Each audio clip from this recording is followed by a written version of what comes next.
Hello there. In this video, I will be covering the critical path for the course, which you should have one in all of your classes, and so this is no different, and it is a great resource for you throughout the semester to continue to consult and review. So to access the critical path, guess what? You're here on the course Blackboard page, and you click on the critical path area, and then you click the link to the critical path. And here it is. And as with any critical path in any course, it is subject to change. I should say that, right? So some things might move around a little bit throughout the semester, but it at least gives you, at the start, some sense of what will be going on. You'll see here it also says that this critical path is very similar to your individual project plans that you will put together. So you can kind of think of your project plan as its own critical path for the course, basically. But first we have weeks 1 through 7 here. Then we have weeks 8 through 14 here, so you do need to kind of go through the pages. I have them in this kind of visual format like this because I think that might make it more helpful for you to see kind of how the semester will progress visually as well as based on what's happening each week. So you can see here, right, each of the stages is broken down. We have stage 1 happening for weeks 1 through 3, stage 2 happening for weeks 4 through 7, stage 3 weeks 8 to 14, and stage 4 weeks 12 through 14. Did I say 8 to 11 or did I say the wrong number? Either way, stage 3, 8 to 11. So you can see week to week what's going on, right? I won't necessarily go through each of these, right? But you can just see that, right? Week 1, course review, research and planning. Week 2, right, I have things like the drop-in sessions mentioned here. When things are due, they're in bold, right? So you have your course review quiz due by the end of week 2, basically. Then stage 1 is due the following week. Your remote work foundations is due week 4.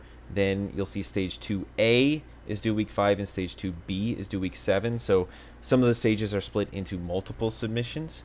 And you'll just see, right, so like during the pre-production stage, you're supposed to just be doing pre-production work weekly. Supervisor meetings will be taking place weeks 4 and 5.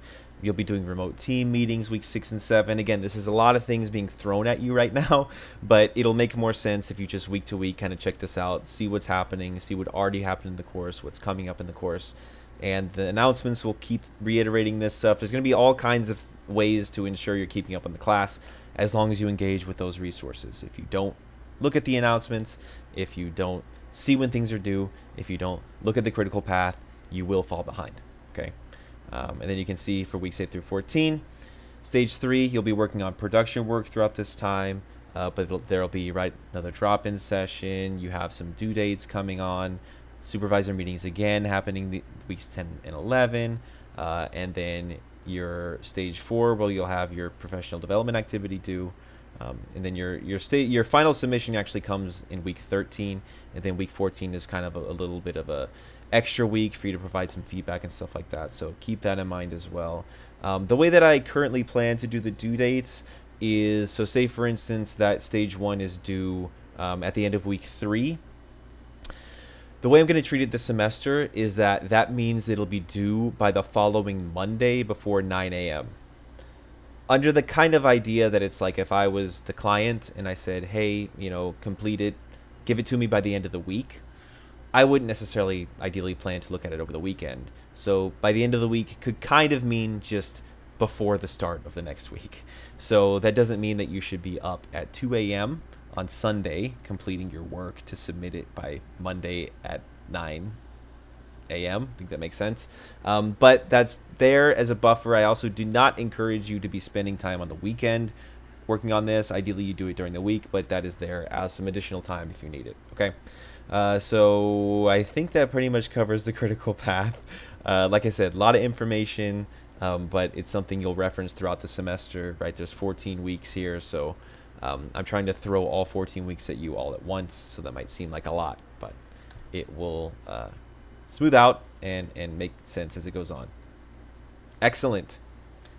Thank you for looking at the critical path with me.